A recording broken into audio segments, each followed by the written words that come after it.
혹시 이런 생각 해보신 적 있으신가요? 나는 그냥 잘해줬을 뿐인데 왜 이렇게 허무하지? 거절 한 번 안 했을 뿐인데 왜 자꾸 이용당하는 느낌이지? 도와줬던 사람이 나중엔 아무렇지 않게 나를 외면하더라. 주변 사람들에게 늘 친절하고 다른 사람의 부탁을 잘 들어주고 갈등을 피하기 위해 늘 참아온 당신. 분명 착한 사람이지만 정작 돌아오는 건 감사보다는 당연함, 배려보다는 이용당하는 느낌, 그리고 끝내 손해와 후회만 남을 때가 많습니다. 그렇다면 왜 착한 사람이 오히려 더 자주 손해를 보는 걸까요? 오늘은 이 질문에 대한 답을 5가지 이유로 나누어 하나씩 깊이 있게 이야기해 보겠습니다. 착한 사람의 가장 큰 특징 중 하나는 항상 자신보다 타인을 먼저 생각한다는 점입니다. 자기 감정보다 상대의 기분을, 자신의 입장보다 타인의 상황을 늘 앞세우는 사람들입니다. 그들은 불편함이 있어도 참고 억울한 일이 생겨도 웃으며 넘깁니다. 왜일까요? 말하면 상처받을까봐, 싫은 소리 하면 나쁜 사람 될까봐, 괜히 분위기 나빠질까봐, 이런 걱정이 먼저 앞서기 때문입니다. 그래서 착한 사람은 늘 자신의 감정을 한 발 뒤에 숨겨두고 상대의 눈치를 살피며 행동합니다. 문제는 이런 행동이 한두 번은 미덕처럼 보일 수 있지만 지속되면 결국 혹으로 인식될 수 있다는 점입니다. 상대는 처음에는 고마워할 수 있습니다. 하지만 그 고마움이 자주 반복되면 어느 순간부터는 이 사람은 원래 이런 사람이야 라는 기대로 바뀌게 됩니다. 그리고 기대는 요구가 되고 요구는 당연함이 되며 결국에는 감사를 느끼지 못하게 됩니다. 착한 사람은 속으로 상처를 받지만 겉으로는 괜찮은 척합니다. 하지만 감정을 계속 눌러두면 결국 내면이 지쳐갑니다. 사소한 부탁에도 점점 예민해지고 말수가 줄어들며 내가 왜 이러고 살지? 라는 허무함이 커집니다. 더 나쁜 건 자신조차도 내 감정은 별로 중요하지 않아라고 여기게 된다는 점입니다. 자기 감정을 무시하는 삶이 반복되면 자존감은 자연스럽게 떨어지고 자기 목소리를 잃게 됩니다. 그리고 타인 중심의 삶에 익숙해진 나머지 자신이 원하는 게 뭔지도 모른 채 살아가게 되는 경우도 많습니다. 착하다는 건 분명 귀한 미덕입니다. 하지만 자신의 감정마저 포기하면서까지 착해지려는 건 결코 건강한 삶의 태도가 아닙니다. 진짜 성숙함은 상대의 입장을 배려하면서도 내 감정을 정직하게 인정하고 지켜내는 것입니다. 나는 이런 게 불편해. 지금은 좀 쉬고 싶어. 그 부탁은 들어주기 어렵다. 이런 말들을 할 줄 알아야 내 마음도 지키고 상대와의 관계도 더 건강해집니다. 착한 사람이라는 말 뒤에는 종종 눈물과 억울함이 숨어 있습니다. 그것을 당연히 여기기 전에 이제는 내 감정도 동등하게 존중받아야 할 이유가 있다는 것을 스스로 인정해줘야 합니다. 착한 사람들의 또 하나의 공통점은 거절을 잘 못한다는 점입니다. 부탁을 받았을 때 지금은 좀 어려운데 죄송하지만 안 되겠어요. 이렇게 말하는 게 마음에 걸리고 괜히 미안한 마음이 들고 상대가 실망하거나 서운해할까봐 결국은 억지로라도 들어주고 맙니다. 이런 성향은 대체로 좋은 사람으로 보이고 싶은 마음과 타인의 기대를 저버리는 것에 대한 죄책감에서 비롯됩니다. 하지만 이 태도가 반복되면 주변 사람들은 그 착한 마음을 이해하기보다 부탁하면 다 해주는 사람으로 인식하게 됩니다. 처음에는 단순한 부탁이었지만 나중에는 점점 무리한 요구로 발전하게 되고 착한 사람은 거절하지 못한 채 자신의 일정을 포기하고 자신의 감정을 억누르고 결국 감정적 소진을 겪게 됩니다.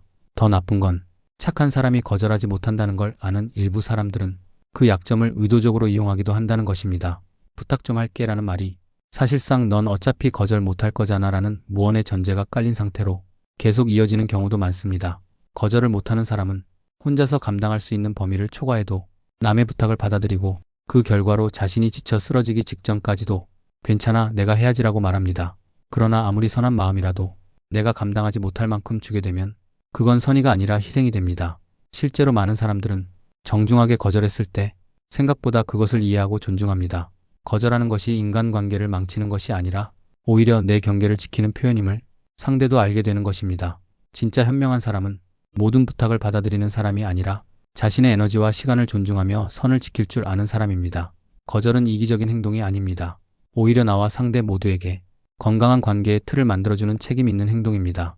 착하다는 이유로 매번 거절을 피하다 보면 왜 이렇게 내 시간이 없지? 나는 왜 이렇게 만만하지? 스스로를 향한 원망으로 변하게 됩니다. 이제는 예스만이 다가 아님을, 그리고 가끔은 아니오가 나를 지키는 가장 좋은 선택임을 기억해야 할 때입니다. 착한 사람은 대체로 타인의 인정을 갈망하는 마음을 품고 살아갑니다. 누군가에게 넌 정말 좋은 사람이야 라는 말을 듣기 위해 때로는 자기 감정, 자기 시간, 자기 자존심까지 조용히 내어주곤 합니다. 이런 사람은 남을 도울 때조차 마음 한쪽엔 이런 생각이 자리합니다. 이걸 해주면 고마워하겠지. 날 괜찮은 사람이라고 생각하겠지. 내가 없으면 안 되는 사람이라고 느끼겠지. 이런 마음 자체가 나쁜 건 아닙니다. 사람은 누구나 인정받고 싶고 존중받고 싶은 존재니까요. 문제는 이 욕구가 스스로를 잃을 정도로 강해졌을 때입니다. 착한 사람은 관계 안에서 자꾸만 자기 몫을 줄이고 상대의 몫을 채워줍니다. 회식 자리에서 끝까지 남아 뒷정리를 도맡고 단체 일에서는 말없이 꾸준히 일을 처리하며 모임에서는 먼저 연락하고 챙기고 조율합니다. 그런데 이렇게 해도 항상 돌아오는 결과는 고마움이 아니라 당연함입니다. 이 사람은 원래 이런 사람이니까 이번에도 당연히 해주겠지. 이런 생각이 쌓이면 그들의 착한 행동은 더 이상 빛나지 않고 무시당하거나 잊히는 대상이 되기도 합니다. 그리고 그럴수록 착한 사람은 더 많은 걸 내어줍니다. 내가 더 잘해야 하나? 혹시 부족했던 건 아닐까? 이런 생각이 자신을 더욱 압박하며 스스로를 더 깊이 희생하게 만듭니다.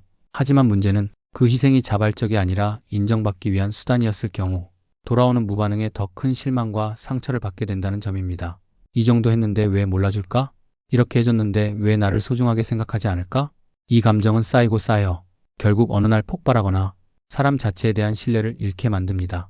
사람 사이의 인정은 내가 누군가를 위해 얼마나 희생했느냐로 결정되는 게 아니라 내가 나 자신을 얼마나 소중하게 여기는지에서부터 시작됩니다. 진짜 착한 사람은 스스로를 먼저 인정할 줄 아는 사람입니다.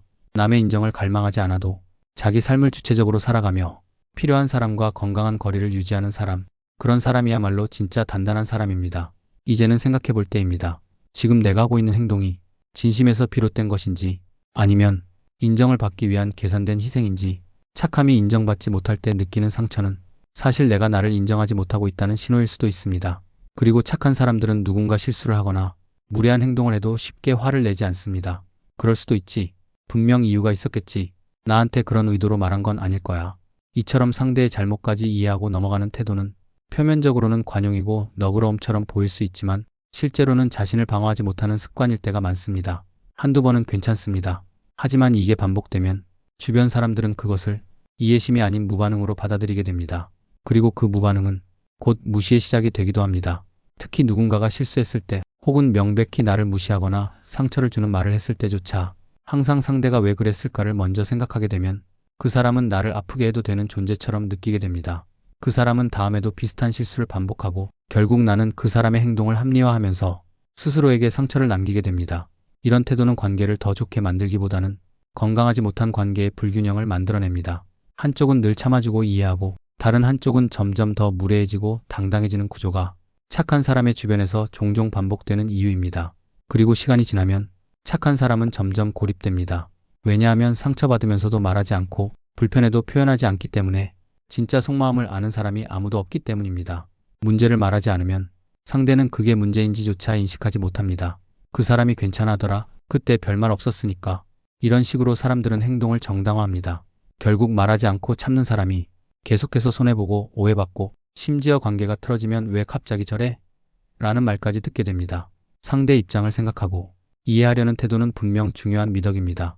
하지만 그게 내 감정을 짓밟는 수준까지 허용하는 것이라면 그건 미덕이 아니라 자기 파괴적인 침묵입니다. 때로는 이건 아니라고 생각해요. 그 말은 솔직히 상처가 됐어요. 이렇게 단호하게 말하는 것이 오히려 관계를 지키는 길입니다. 상대의 실수를 다 이해해주는 게 착함은 아닙니다. 진짜 착한 사람은 자신의 마음도 같이 지킬 줄 아는 사람입니다. 착한 사람들은 남에게 불편함을 주는 것을 무엇보다 두려워합니다. 그래서 누가 봐도 손해를 봤을 때조차 그 감정을 겉으로 드러내지 않고 그저 속으로 삼켜버립니다.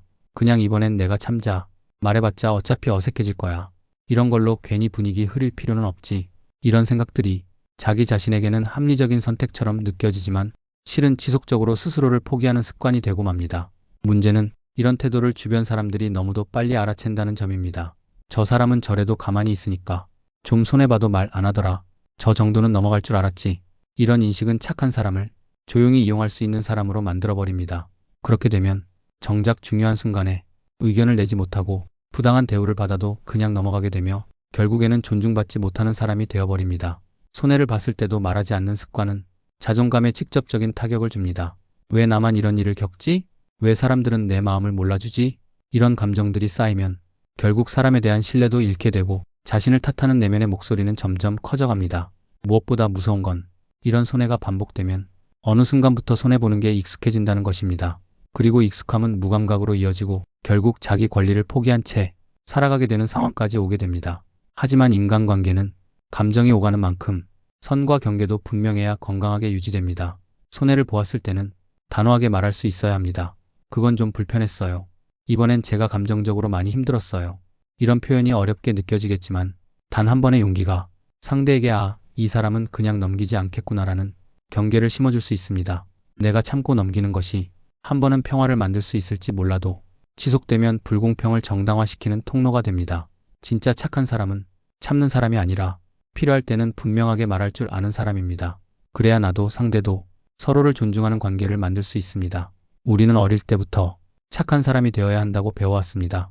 양보하고 이해하고 참는 것이 성숙함이고 미덕이라 여겼죠. 하지만 살아보니 깨닫게 됩니다. 무조건 착하기만 해서는 삶이 나를 지켜주지 않는다는 것을. 착한 사람일수록 더 많이 상처받고 더 많이 이용당하며 때로는 더 외로운 길을 걷게 됩니다. 그렇다고 해서 착함을 버리라는 말은 아닙니다. 착함은 여전히 가장 귀한 인간다움의 표현입니다. 다만 그 착함을 어떻게 지키고 조절할지 스스로 선택할 줄 알아야 한다는 것입니다. 내가 원치 않는 부탁은 거절할 수 있어야 하고 내 감정이 무시당했을 땐 불편하다고 말할 줄 알아야 하며 상대의 잘못을 무한히 이해해 주는 것이 내 역할이 되어서는 안 됩니다. 착함은 약함이 아니라 다룰 줄 알 때 진짜 힘이 됩니다. 스스로를 소중히 여기고 경계를 지키면서 여전히 따뜻한 사람이 되는 것, 그게 진짜 어른의 착함입니다. 이제부터는 그냥 착한 사람이 아니라 스스로를 지킬 줄 아는 따뜻한 사람으로 살아가시길 바랍니다. 이 영상이 도움이 되셨다면 구독과 좋아요 부탁드립니다. 감사합니다.